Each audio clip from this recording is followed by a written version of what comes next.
ఈరోజు నేను మీకు చదివి వినిపిస్తున్న కథ పెద్దతనం. రచన రాయవరపు ఆదినారాయణరావు గారు. ఇక కథలోకి వెళ్ళిపోదాం. ఒక పెద్ద అడవి పక్కన ఉండే ఆడవరం గ్రామంలోని సుబ్బారాయుడికి ఎలాంటి పనైనా సులభంగా సాధించుకువస్తాడని మంచి పేరు. అవసరమైనప్పుడు గ్రామంలో చాలామంది ఆయన్ని ఆశ్రయించేవాళ్ళు. అందుకు సుబ్బారాయుడు విసుక్కోకుండా గర్వపడేవాడు. ఇప్పుడు సుబ్బారాయుడి వయసు 50 దాటింది. అయినా తనలో ఓపిక ఉత్సాహం ఏమాత్రం తగ్గలేదని ఆయన ఉద్దేశం. కానీ గ్రామంలోని వాడు మాత్రం కొత్తగా గ్రామంలోకి వచ్చిన నాగరాజును కష్టమైన పనులకు ఆశ్రయిస్తున్నారు. ఇది సుబ్బారాయుడికి బాధను కలిగించింది. భార్య సూర్యావతికి చెప్పుకున్నాడు. ఆవిడ నవ్వి, గ్రామంలోని వాళ్లకు మీరంటే అపరిమితమైన గౌరవం. మీకు పెద్దతనం వచ్చింది. పూర్వములా మిమ్మల్ని శ్రమ పెట్టడం తగదని వాడు యువకుడైన నాగరాజు చేత కష్టమైన పనులు చేయించుకుంటున్నారు అన్నది. ఇందుకు సుబ్బారాయుడు చిరుకోపంగా, సమర్థతకు వయసేమిటి? ఆ నాగరాజు యువకుడు కావచ్చు, కానీ నా వల్ల కాని పనులు చెయ్యలేడు. అతడిప్పుడు చేస్తున్న పనులు నా అంత బాగా చేయడం లేదు. ఈ విషయం గ్రామం వాళ్లకు తెలియదా అన్నాడు. సూర్యావతి అప్పటికి ఊరుకుని భర్త అన్న మాటలను తనకు తెలిసిన వారికి చెప్పింది. వాడు వెంటనే ఆశ్చర్యం. ఒకప్పుడు సుబ్బారాయుడు ఇలాంటివి పట్టించుకునేవాడు కాదు. అప్పుడు ఆయనకొక్కడికే కాదు, ఇలాంటి పనులు ఇతరులు కొందరికి అప్పజెప్పేవాళ్ళం. అవసరమైతే నా దగ్గరికే వస్తారు అనేవాడు తప్ప తన దగ్గరకు ఎవరూ రావడం లేదని బాధపడేవాడు కాదు.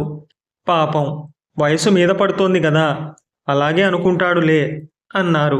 సుబ్బారాయుడికి ఈ విషయం తెలిసి మరింత బాధపడ్డాడు.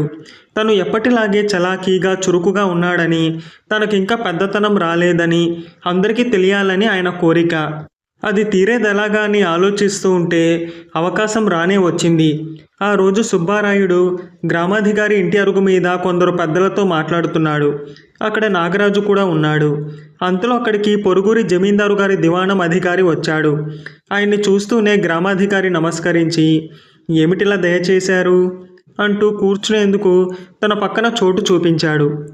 దివాణం అధికారి అక్కడున్న వారందరికేసి ఒకసారి చూసి గ్రామాధికారితో, 4-5 నెలలుగా మా జమీందారు గారి ఊళ్ళోని జనాభా లెక్కలు, ఊళ్ళ పొలిమేరల సమాచారం, చెరువులు, వాగుల పరిస్థితి అంతా లెక్కలు తయారు చేశాను.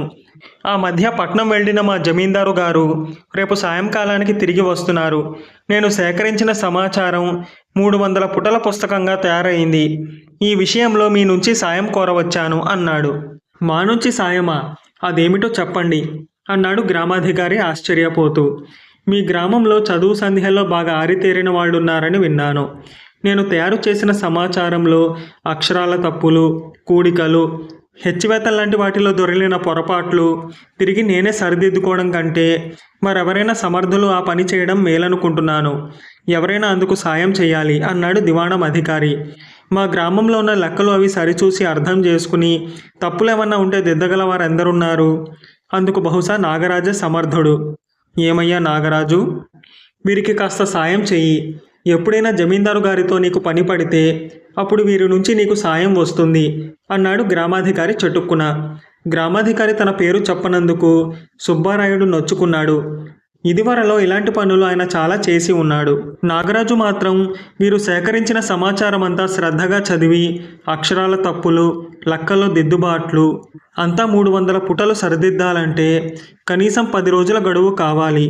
అంత పెద్ద పని ఒక్క రోజులో చేయడం నా వల్ల కాదు అన్నాడు. ఇది విని దివాణం అధికారి నిరుత్సాహపడ్డాడు.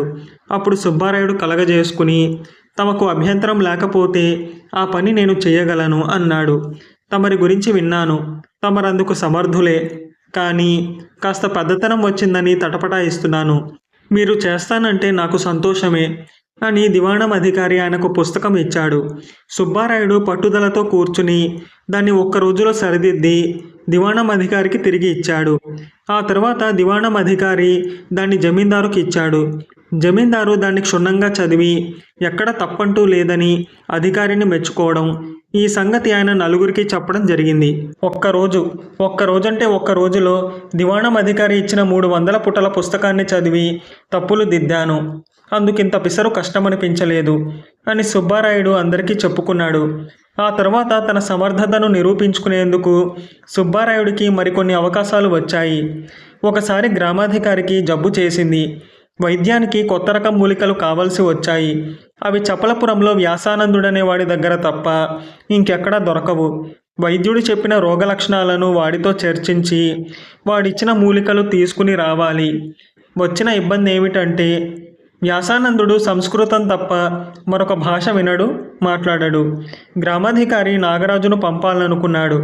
కానీ చపలపురం వెళ్ళాలంటే ఉప్పుటేరు దాటాలి. ఉప్పుగాలి నాగరాజుకు పడదు.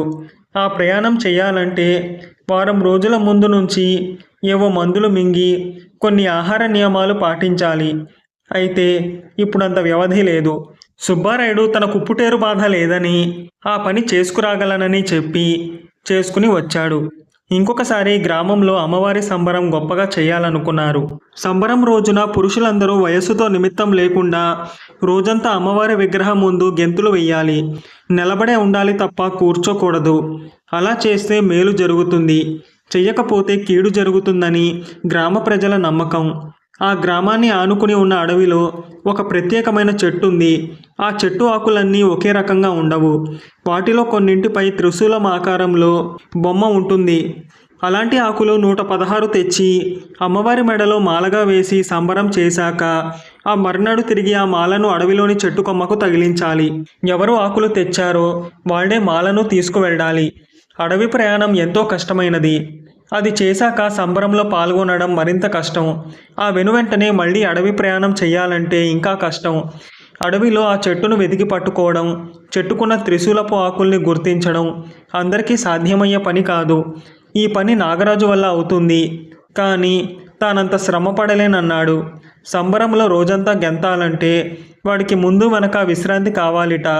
అలా గెంతకపోతే తనకు కీడు కలుగుతుందని వాడి భయం. గతంలో సుబ్బారాయుడు ఈ పని 4-5 సార్లు చేశాడు.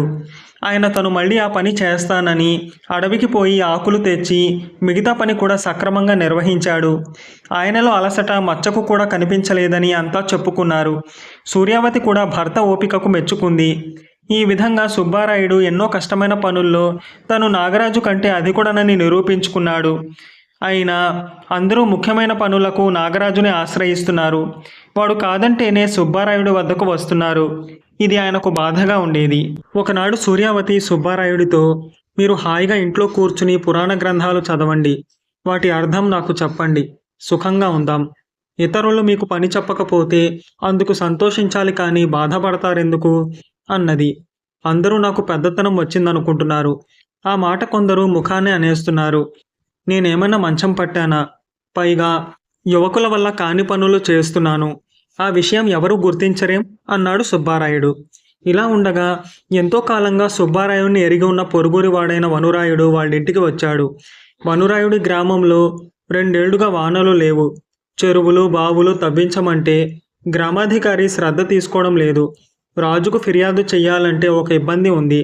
రాజధానికి వెళ్ళి రాజప్రాసాదం ముందున్న మైదానంలో ఆయన్ని ఆకర్షించేటట్టు ఏదైనా కష్టమైన పని చేసేవారినే రాజు పిలిపించి కారణం అడుగుతాడు. అప్పుడు రాజుకు తను వచ్చిన పనేమిటో చక్కగా వివరించి చెప్పాలి. సాధారణంగా అందరూ రాజధాని మైదానంలో మధ్య ఆగకుండా 100 పిల్లి మొగ్గలు వేస్తారు. అలా వేయగల వాళ్ళు మా ఊళ్ళో చాలామంది ఉన్నారు. కానీ ఆ తర్వాత రాజుతో చక్కగా మాట్లాడాలి కదా. అందుకు తగిన సమర్థులు మా ఊళ్ళో లేక ఈ ఊరొచ్చాను. నీ ఎరుకలో ఎవరైనా ఉన్నారా అని వనురాయుడు సుబ్బారాయుడిని అడిగాడు. సుబ్బారాయుడి సామర్థ్యం గురించి వనురాయుడికి తెలుసు. అయినా తను సాయం అడగకుండా మరెవరి పేరైనా చెప్పమన్నందుకు ఉక్రోషం వచ్చి ఆయన గ్రామాధికారిని అడగమన్నాడు. వనురాయుడు గ్రామాధికారి వద్దకు వెళ్ళి తిరిగి వచ్చి సుబ్బారాయుడితో గ్రామాధికారి నాగరాజు అనేవాడి పేరు చెప్పాడు. అంతేకాదు, నువ్వే నాగరాజును ఈ పనికి ఒప్పించాలట అన్నాడు. దీనికి సుబ్బారాయుడు మండిపడి, ఒక్క రోజులో దివాణం అధికారి రాసిందంతా చదివి ఒక్క తప్పు లేకుండా దిద్దాను. ఉన్న పడంగా వెళ్ళాలంటే ఉప్పుటేరు ప్రయాణం చేసి వచ్చాను. అమ్మవారి సంబరానికి 3 రోజులు వరుసగా అంతులేని శరీర శ్రమ చేసినా అలసిపోలేదు. ఇలాంటి నేనుండగా ఆ నాగరాజే కావాలనుకుంటే నువ్వే వెళ్ళి వాణ్ణి అడుగు. రాయబారాలు నా వల్ల కాదు అన్నాడు. వనురాయుడు ఆయన వంక ఆశ్చర్యంగా చూసి, అయితే మీ గ్రామాధికారి చెప్పింది నిజమే అన్నాడు.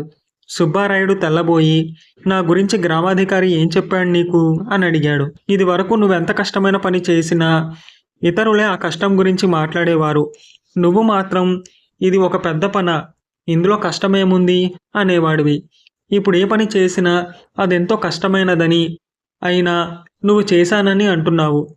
గ్రామాధికారి చెప్పినట్టు నీకు పెద్దతనం వచ్చేసింది. ఇలాంటప్పుడు నీకు విశ్రాంతి అవసరం అన్నాడు వనురాయుడు. అప్పటికి సుబ్బారాయుడికి తనలో వచ్చిన మార్పు అర్థమైంది. కష్టమైన పనులు ఇప్పటికీ తను చేయగలుగుతున్నాడు. కానీ గతంలో అవి కష్టమైనవని అనుకునేవాడు కాదు. ఇప్పుడు ఆ పనుల్లో కష్టమున్నదని తెలుస్తున్నది. తనకు పెద్దతనం వచ్చిందని ఇతరులు గుర్తించడం ఇష్టం లేదు. నాగరాజుకు ఆ బాధ లేదు. వాడు తను చేయగలిగింది చేస్తున్నాడు. చెయ్యలేనిది స్పష్టంగా చెబుతున్నాడు. శక్తి సామర్థ్యాలు రుజువు చేసుకోవాలన్న తపన వాడికి లేదు. పెద్దతనం వచ్చిన వారికి ఆ తపన ఉంటుంది. ఇది గ్రహించాక సుబ్బారాయుడు మిగతా వాళ్ళ గుర్తింపు కోసం తాపత్రయపడ్డం తగ్గించి సుఖంగా రోజులు గడిపాడు. ఈ కథ ఇంతటితో సమాప్తం. మీకు కనుక ఈ కథ నచ్చితే లైక్ చేయండి. మీకు తెలిసిన వారికి షేర్ చేయండి. మీ విలువైన అభిప్రాయాన్ని తప్పకుండా కామెంట్ చేయండి. నా ఛానల్ని సబ్స్క్రైబ్ చేసుకోండి. పక్కనున్న బెల్ బటన్ని యాక్టివేట్ చేసుకోండి. నేను పెట్టే కొత్త వీడియోస్ మీకు నోటిఫికేషన్ రూపంలో వస్తాయి.